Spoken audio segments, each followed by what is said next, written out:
Soyez les bienvenus, amis de toujours.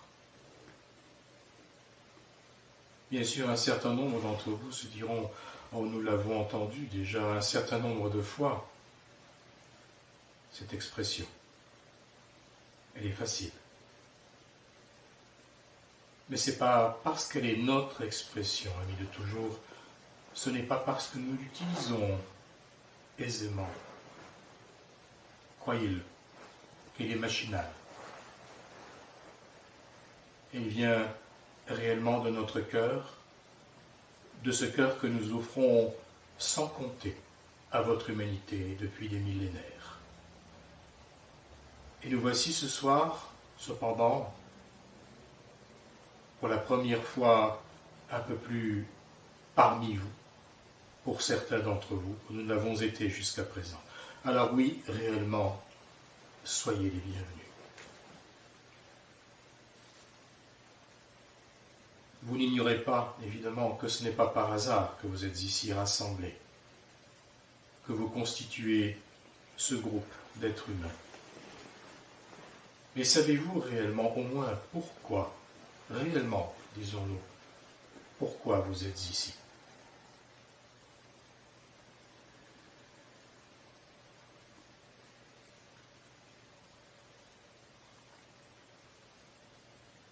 Vous ne le savez pas ?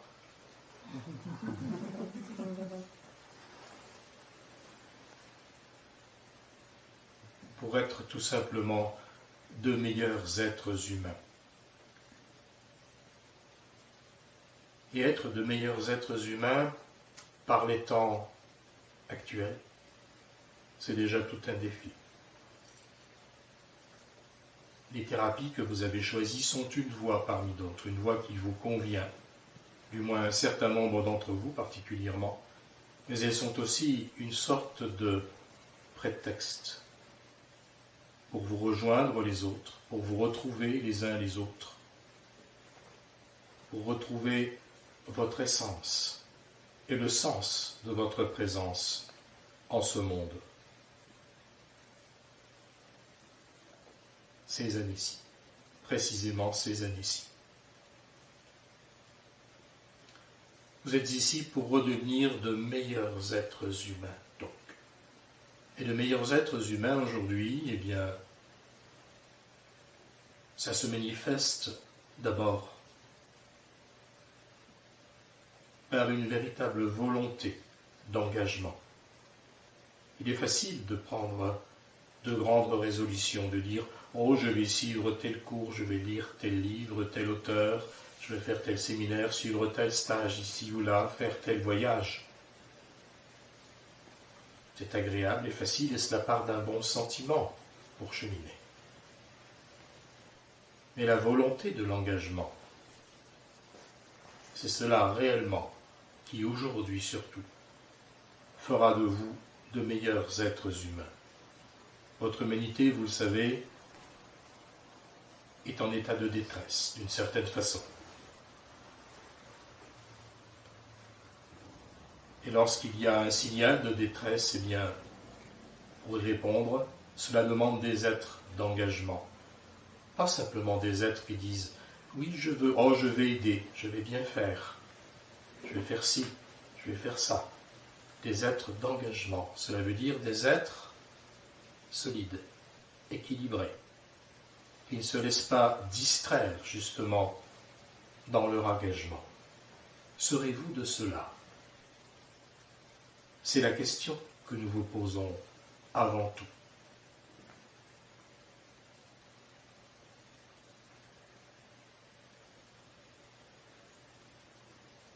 C'est la véritable question. Et l'engagement, ce n'est pas simplement quelques heures par jour, par semaine, par mois ou par année. Ce n'est pas simplement un séminaire ou deux, quelques conférences, quelques livres. C'est une réforme de la conscience, bien sûr, mais aussi de l'action concrète, de chaque instant de votre vie. Comment imaginez-vous que ceux dont vous suivez les traces et qui sont vos guides depuis des milliers d'années sont parvenus au stade qui est le leur aujourd'hui? Tout simplement en étant des hommes et des femmes d'action, de terrain, tout autant que des hommes et des femmes de cœur, de conscience et de connaissance. Il n'y a pas, voyez-vous, d'autre voie réellement pour fleurir du dedans. L'engagement est une nécessité absolue, et aujourd'hui plus encore qu'autrefois, en ce carrefour auquel vous êtes tous arrivés. Il n'y a pas de demi-mesure qui soit aujourd'hui acceptable. Vous le comprenez. Que donc cette voie dans laquelle vous vous êtes engagés ici présentement soit quelque chose qui ne soit pas une sorte de passe-temps momentané qui satisfait la bonne conscience, et qui soit de votre part un service à la vie.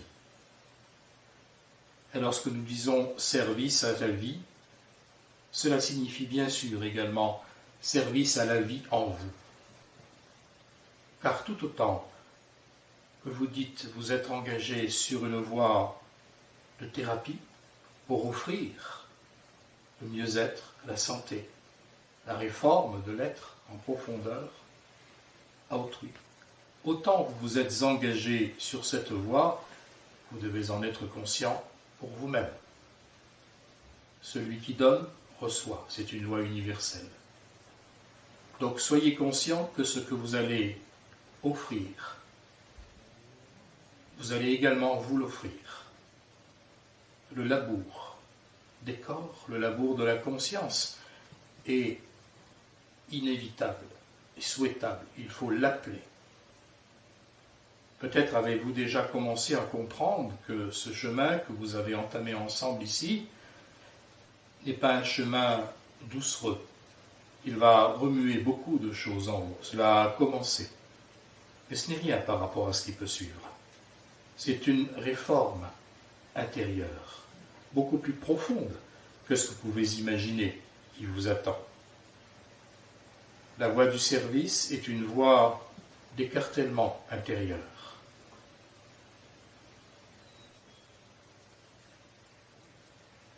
Alors mesurez bien ce que signifie le mot engagement.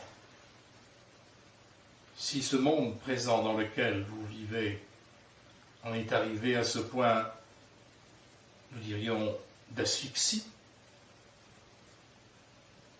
c'est parce qu'il n'y a pas suffisamment eu, justement, d'êtres d'engagement. Il y a eu des êtres de bonne volonté. Il y en a encore. Mais y a-t-il eu et y a-t-il encore suffisamment d'êtres de volonté? Et qu'est-ce que la volonté? Ce n'est pas l'entêtement, ce n'est pas l'opiniâtreté. C'est la confiance et la persévérance. C'est donc en confiance et en persévérance, amis de toujours, que nous vous suggérons réellement de poursuivre ce chemin qui est vôtre, sous tous ses aspects. Car sans confiance ni persévérance, votre champ intérieur ne pourra faire germer ce qui lui est proposé. Voilà les ingrédients absolument qu'il faut que vous cultiviez en vous. Il est facile de dire « Oh, j'aime, je suis dans la compassion, j'appelle l'amour, j'appelle la compassion, j'appelle notre frère le Christ, j'appelle la lumière. » Mais qu'est-ce que tout cela? Réfléchissez-y profondément, amis. Qu'est-ce que cette force, cette énergie que vous appelez à vous? Faites la vôtre et réalisez pleinement ce qu'elle est, ce qu'elle signifie, ce qu'elle induit, ce vers quoi elle va vous conduire. Donc l'engagement que nous vous demandons, parce que d'une certaine façon vous vous l'êtes demandé aussi, cet engagement vous demande plus de lucidité que jamais. L'amour n'est pas un beau mot, tout en rose, tout en bleu. C'est un mot qui est écrit en feu, véritablement. Et le feu, voilà ce qui doit vous habiter. On ne fait rien sans feu. Rien de ce qui doit être accompli aujourd'hui pour faire croître votre monde, et vous en son sein par la même occasion, doit être accompli avec la force du feu. Le feu, c'est aussi le souffle. Et le souffle, c'est bien sûr l'esprit. Et qu'est-ce que l'esprit? Vous êtes une partie de l'esprit. Vous êtes l'esprit en entier, également, en puissance. L'esprit, c'est ce qui ne sépare pas, ce qui accepte les apparents contraires et qui unit, qui œuvre pour les réunir. L'esprit, c'est ce qui vous fait vivre à chaque instant et que vous confondez avec une force extérieure à vous. Ce travail que vous entreprenez est un travail de service, mais c'est un travail de réunification avec vous-même. C'est le gros chantier auquel vous vous êtes offert. Vous y êtes-vous offert, vous l'avez-vous entamé en pleine conscience, en pleine connaissance de cause? C'est la question que nous vous posons aujourd'hui et la question à laquelle nous vous demandons de réfléchir, sans tricher. Votre monde n'a plus besoin de tricheurs. Il a besoin d'artisans sincères, vrais, qui acceptent de trébucher quand ils trébuchent, qui acceptent de le reconnaître et qui décident de se relever également. Des hommes et des femmes qui disent vrai, qui n'économisent pas leur temps, qui ne s'économisent pas eux-mêmes.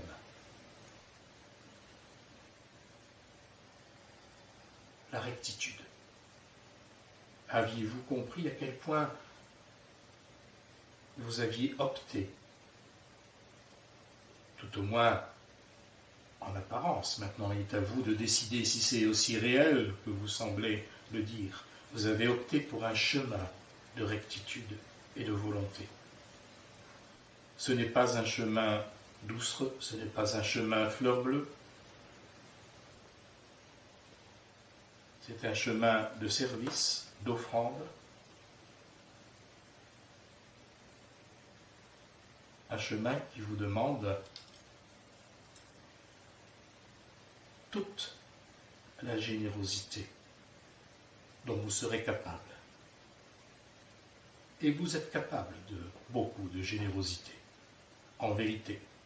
Nous ne disons pas cela, amis, pour adoucir ces paroles que nous vous lançons aujourd'hui, ces gestes que nous, à vous, nous effectuons.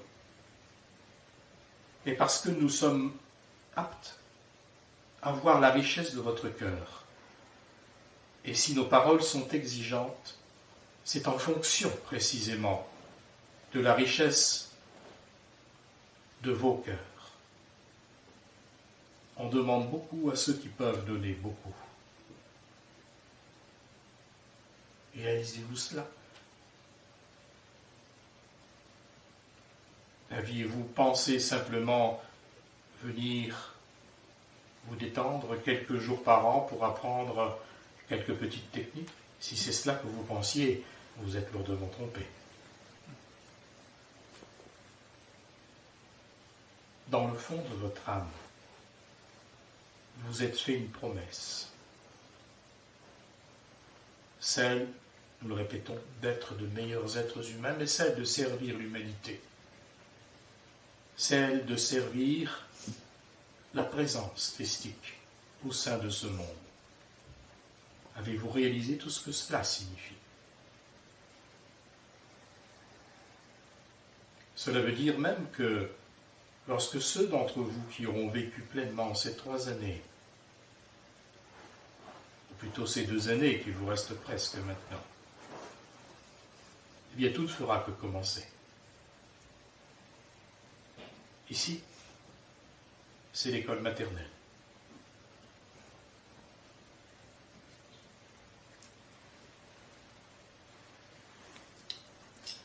Nous avons parlé il y a quelques instants de la présence, de la force christique en ce monde. Nous le répétons sans cesse. N'associez pas simplement cette présence et cette force à la tradition dont vous êtes tous issus, c'est-à-dire à la tradition chrétienne. Cela vous est de plus en plus répété. La présence christique n'est d'aucune tradition, elle est universelle. Elle est un nom parmi d'autres. Mais c'est la présence de transmutation, la présence de la manifestation du souffle divin, tel qu'il doit absolument aujourd'hui traverser votre humanité et par la même occasion vous traverser vous et vous transporter vers un espace plus pleinement que vous-même. Alors ne tergiversez plus, ne trouvez plus mille excuses pour dire « Oh, je ne savais pas, oh, j'étais fatigué, oh, je ne voulais pas, j'ai préféré détourner la tête, j'ai préféré me boucher les oreilles, demain nous verrons, etc. » Dans tous les domaines de votre vie. Avec le pas que vous avez commencé à faire, eh bien vous n'avez aucun prétexte pour ne pas en faire un second, puis un troisième, et un quatrième, et ainsi de suite à l'infini. Voilà pourquoi nous vous parlions d'engagement. Parce que la force du Christ, c'est-à-dire la force qui est en vous et qui vous fait respirer à chaque instant et désirer la lumière à chaque instant, cette force-là, eh bien, vous sollicite de plus en plus. Serez-vous fidèle à vous-même? C'est la question que nous vous posons.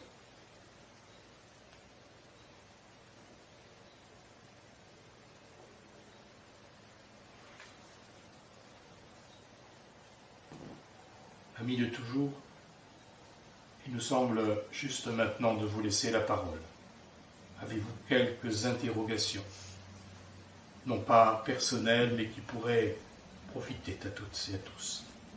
Nous sommes là, non pas pour vous donner des leçons, mais pour vous rappeler à vous-même, à votre essence, pour vous soutenir, pour vous stimuler. Nous vous écoutons. Une des problématiques dans la société qui cause beaucoup de problèmes, c'est le manque d'amour de soi. Qu'est-ce que vous pourriez nous suggérer pour développer davantage d'amour de soi, pour aider les gens à développer davantage d'amour de soi? L'amour de soi ou l'amour de moi? Le problème est là. Votre humanité ne manque pas d'amour d'elle-même. Elle ne manque pas d'amour envers ce qu'elle croit être, plutôt. Elle manque d'amour envers ce qu'elle ne sait pas qu'elle est, envers ce qu'elle ne pressent pas d'elle-même, c'est-à-dire envers son essence. Eh bien, amis, pour découvrir cet amour de soi, il n'y a véritablement qu'une seule solution: prendre conscience de notre immersion à tous dans le divin. Il n'y a aucun espace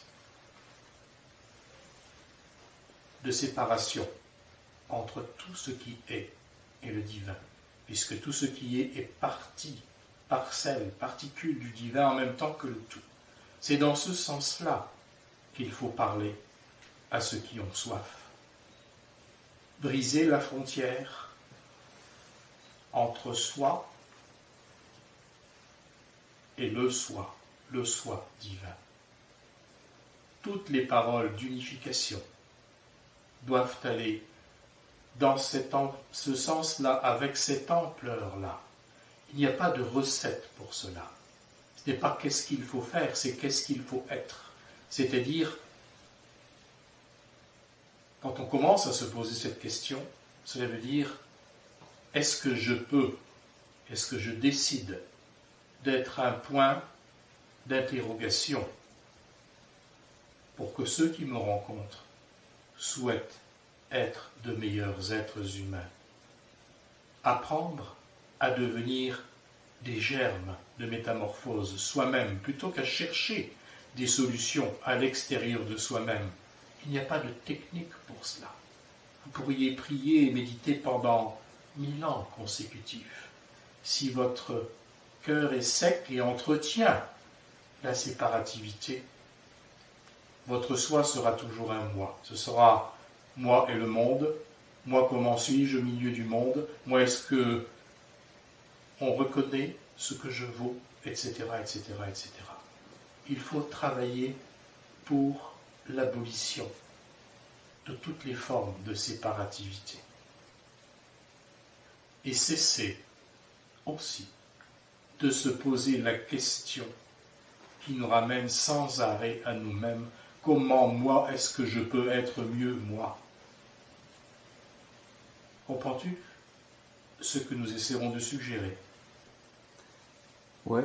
L'être humain est au centre de ses propres préoccupations. Et c'est là le problème. Bien sûr, tu nous diras qu'il faut se changer soi-même pour changer le monde. C'est exact. Et on peut se changer soi-même sans pour cela être le centre ou l'épicentre de toutes nos préoccupations. Se changer soi-même, c'est embellir le monde autour de soi et pas pour le ramener à moi. C'est l'offrande qui est guérisseuse. Et l'offrande est tout sauf un mouvement centrifuge, centripète. Elle est un mouvement centrifuge. Si l'offrande est simulée, elle génère une action centripète. As-tu réellement compris l'essence de ce que nous essayons de transmettre? Ne vous préoccupez plus autant de vous, de votre petite personne, de votre développement personnel. Le développement personnel est une mode. L'offrande de soi au divin, la recherche intérieure du divin n'est pas du développement personnel. Elle est la réponse à l'infinie quête.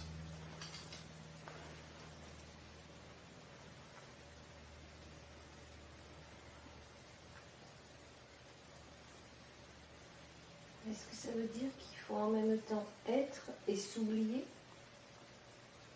C'est un petit peu cela. Mais pas s'oublier dans le sens de nier nos propres besoins, nos propres nécessités. S'oublier au niveau de nos égoïsmes. Il est parfaitement logique que chacun aspire à son propre bien-être.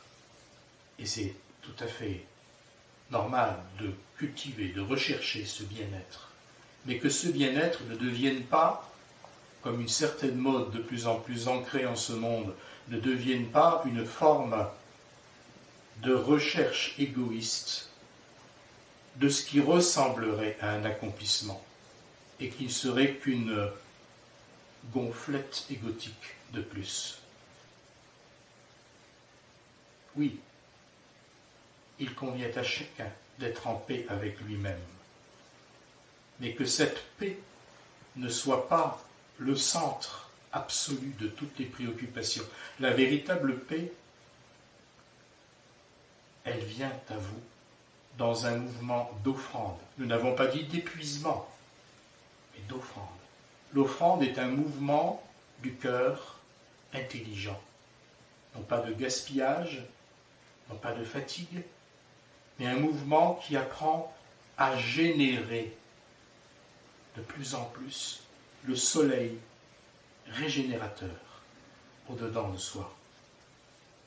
Il y a un petit secret à apprendre. C'est celui qui consiste à respirer tout en expirant, à la fois sur le plan physiologique, mais aussi sur le plan métaphysique, spirituel. La vie est un échange constant. Celui qui se dit « je vais d'abord me construire pour ensuite offrir » ne voit que d'un œil. Bien sûr, il faut se construire. Et se construire ne signifie pas ne pas aider le monde à se construire ou à se reconstruire ou à se révéler. L'interaction de tout ne doit pas quitter votre conscience.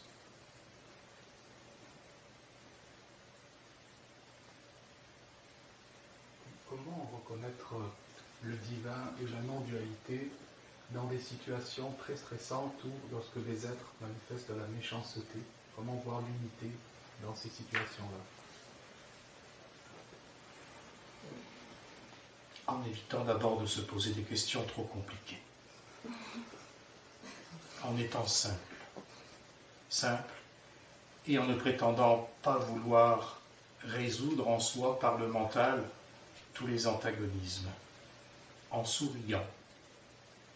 En s'efforçant de juger le moins possible, ce qui ne signifie pas en annihilant nos opinions, en affirmant nos opinions, mais en supprimant en nous-mêmes le plus possible tout désir, toute volonté vindicative, tout désir de combattre quoi que ce soit, en même temps qu'en affirmant notre force intérieure.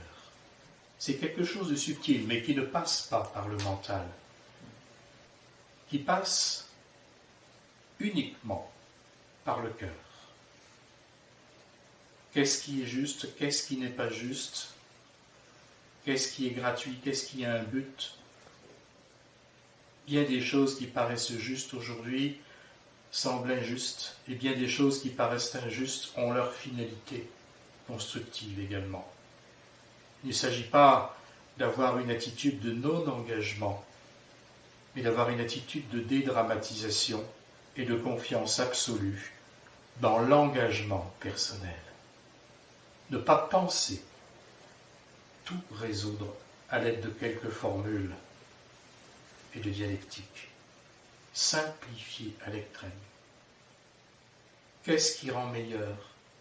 Qu'est-ce que je peux faire, moi, qui va rendre l'autre plus en paix, qui va me rendre meilleur, moi, de façon à ce que j'inspire l'autre dans ce meilleur que je lui offre. Le vrai problème est là. Les enjeux sont extrêmement complexes actuellement sur votre planète. Alors ne prétendez pas avoir un regard juste sur les pourquoi et les comment. Simplifiez tout dans votre cœur et vous aiderez la communauté humaine à se simplifier elle-même à votre propre niveau. Il n'y a pas une réponse unique, mais une multitude de petites réponses tous les jours. Car il n'y a pas une seule de vos journées où une occasion ne vous soit donnée de pacifier quelque chose en vous ou à l'extérieur de vous, ce qui ultimement revient exactement à la même chose. Dans la vie quotidienne, malgré une intention sincère, on peut tomber dans une sorte d'endormissement dans le mondain, le conventionnel, être happé par ça. Et est-ce que vous auriez des conseils? C'est pour cette raison que nous vous parlons d'une façon ferme aujourd'hui, de façon à ce qu'il y ait une sorte de coup de fouet qui vous quitte de moins en moins. L'assoupissement, tu as raison, et le confort de votre société sont d'une certaine façon au rang de vos tout premiers ennemis. Et là, nous ne disons pas adversaires, mais ennemis. Parce que réellement, c'est dans cette direction que nous appelons à œuvrer. Il faut absolument que vous ne quittiez pas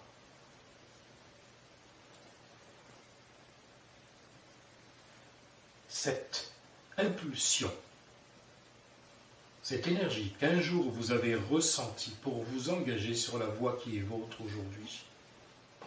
Notre appel est un appel à la mobilisation, un appel au centrage. Souvenez-nous de toutes ces paroles. Dites-vous chaque jour,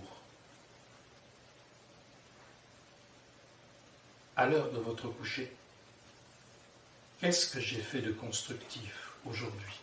Ayez la force, ayez l'intention de vous poser cette question. Qu'est-ce que j'ai fait de constructif? Quel est le fouet que j'ai laissé claquer au-dessus de ma tête et qui m'a fait du bien? En réalité, de quelle façon est-ce que je me suis mobilisé aujourd'hui pour apporter un plus à l'humanité? C'est une question de volonté, petite sœur. La volonté se demande, elle se cultive. Elle n'est pas, absolument pas, une grâce divine. Elle est un engrais que l'on fabrique soi-même à l'aide de nos propres expériences et du souvenir de nos propres expériences. Que voulons-nous aujourd'hui qui se passe? Nous ne parlons pas simplement de nos petites personnes, mais de notre monde. Car rarement dans l'histoire de l'humanité, les enjeux n'ont été aussi importants. Alors autant vous êtes responsable de votre avancement, autant vous l'êtes de celui de votre monde.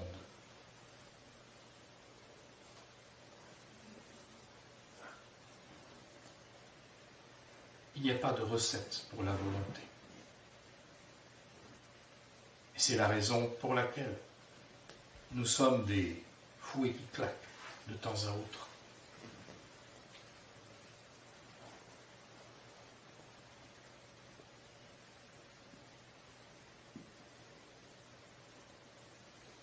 Pouvez-vous nous parler de notre capacité d'auto-guérison? Est-ce qu'il y a des caractéristiques ou parler de ce potentiel-là qu'on a? Est-ce qu'on peut tous s'auto-guérir ou est-ce que parfois le contrat d'âme peut limiter certaines potentialités qu'on a? Qu'est-ce que vous pouvez nous dire par rapport à ça? Le potentiel d'auto-guérison est un potentiel commun à tous les êtres vivants. Nous ne disons pas simplement tous les êtres humains, mais tous les êtres vivants. Vivants, conscients d'eux-mêmes ou non conscients d'eux-mêmes. Mais la difficulté se présente beaucoup plus chez les êtres qui sont conscients d'eux-mêmes que ceux qui sont inconscients d'eux-mêmes. Cela veut dire que la conscience de soi, et nous en revenons à ce que nous disions tout à l'heure, nous la confondons avec la conscience de moi. Et la conscience de moi, c'est la conscience de la séparation. Vous serez prêt véritablement à vous auto-guérir, pas simplement à mettre des emplâtres sur votre corps, mais à vous auto-guérir, c'est-à-dire à vous auto-régénérer, lorsque vous aurez pleinement réalisé, autrement qu'intellectuellement, votre unité avec le souffle de la vie, c'est-à-dire le souffle du divin en libre circulation dans l'univers. Vous êtes au sein de ce souffle. Ce souffle est en vous tout autant que vous êtes en lui, comprenez-vous? Comprends-tu? C'est cet état, non pas d'âme, mais d'esprit, avec un E majuscule, que vous devez de plus en plus rechercher. À chaque fois que vous inspirez le divin. Ce n'est pas plus compliqué que cela. Cela vous a été dit, mais vous ne le comprenez pas réellement. Vous ne comprenez pas ce que cela signifie. Ce qui veut dire qu'à chaque fois que vous inspirez bien d'autre chose, évidemment, qu'un mélange gazeux. Vous inspirez de l'éther, vous inspirez du prana, vous inspirez de l'akasha, c'est-à-dire 3 états de la présence divine. Si vous ne faites qu'y croire, c'est bien, c'est déjà beaucoup. Mais ce n'est qu'une croyance. Une croyance n'est qu'une croyance. Elle n'est pas un état de perception intime, d'assimilation intime, de fusion. Il vous faut aller dans cette direction. Cela ne se fait pas comme cela, sur une simple décision, vous le savez bien. Cela se fait par une multitude d'immersions dans l'expérience de la vie.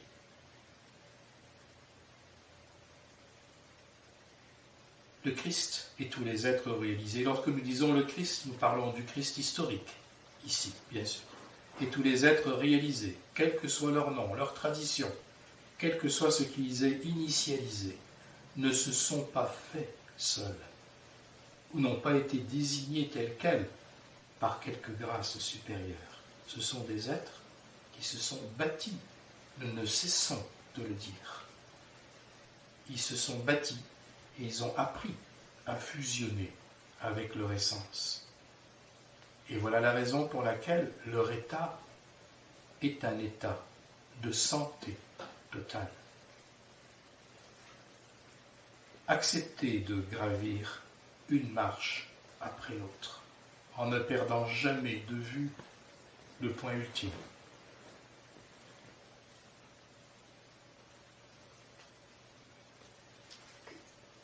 Que diriez-vous qui serait la plus belle offrande que l'on puisse faire à un autre être humain?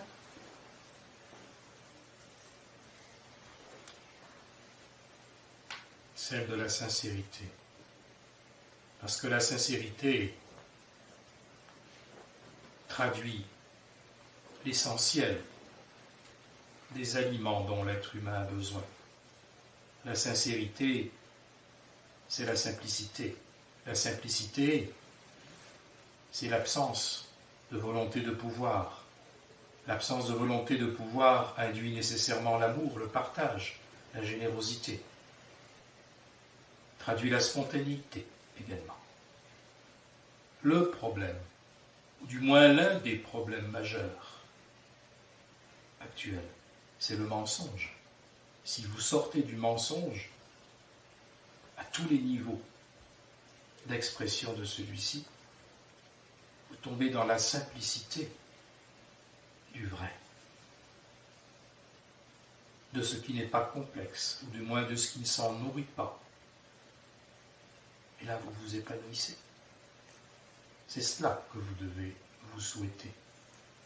Être vous-même, vrai, dans votre spontanéité, dans votre fraîcheur d'âme, sans avoir à prouver quoi que ce soit.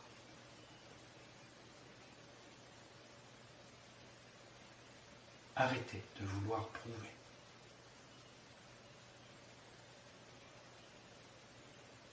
Si l'esprit a la place principale de notre chemin, quelle est la place de l'âme?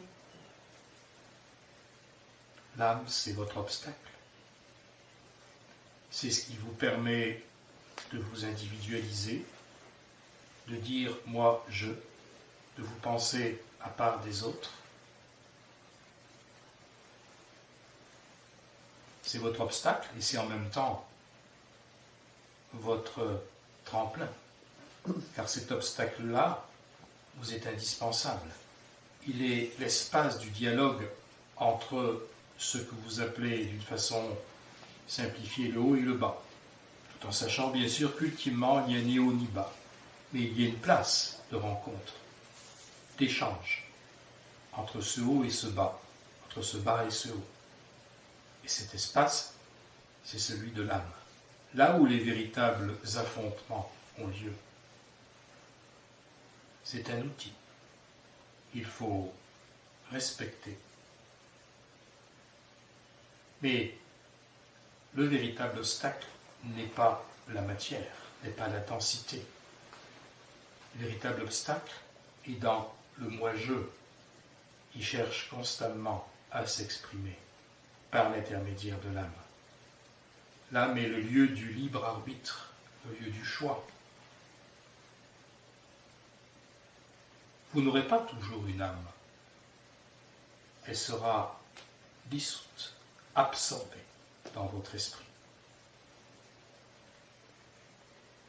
Donc l'âme est uniquement ici pour nous remettre en question, pour vous permettre de prendre conscience de vous, pour vous permettre de vous exprimer, de faire des choix et de plonger au-dedans d'un certain nombre de vérités, de permettre également l'expérimentation de la matière en tant que zone de rencontre des forces. Et le lieu de l'apprentissage. Mais le lieu de l'apprentissage n'est pas un lieu de séjour définitif. C'est un tremplin.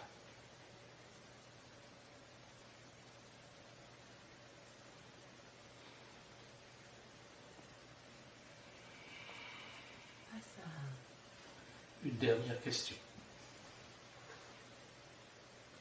Face à cet appel à un engagement plus approfondi, quelle est la place à d'autres activités, comme par exemple, si je pose une activité, avoir des enfants, même parfois la distraction. Comment articuler cet engagement, cet appel à un engagement total et avoir des enfants peut paraître comme une distraction. Certains points de vue, d'autres activités peuvent être des distractions. Comment articuler? L'engagement peut se manifester à tous les niveaux de la vie, pas seulement simplement dans la voie dite officiellement spirituelle. Le service à la vie se présente dans tous les aspects de la vie. Par engagement, nous voulions dire également, pas dans ce chemin que vous avez choisi, mais au-delà de ce chemin, vouloir dire être vrai et fort dans ce que vous choisissez de faire. Si le fait d'avoir des enfants est sur votre chemin de vie, faites-le vraiment, et pas à demi, et avec une véritable force cardiaque. Par engagement, nous sous-entendons également le dépassement de la tiédeur. Bien sûr, il est logique de souhaiter avoir une famille, de prolonger la vie qui nous est donnée par celle des enfants. Il ne s'agit pas d'aller contre ce mouvement, nous dirions, naturel.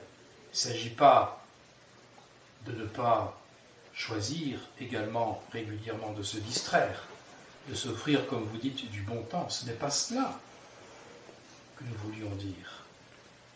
Nous voulions dire trouver une harmonie entre tout cela, qui fasse que tout cela soit au service de la lumière.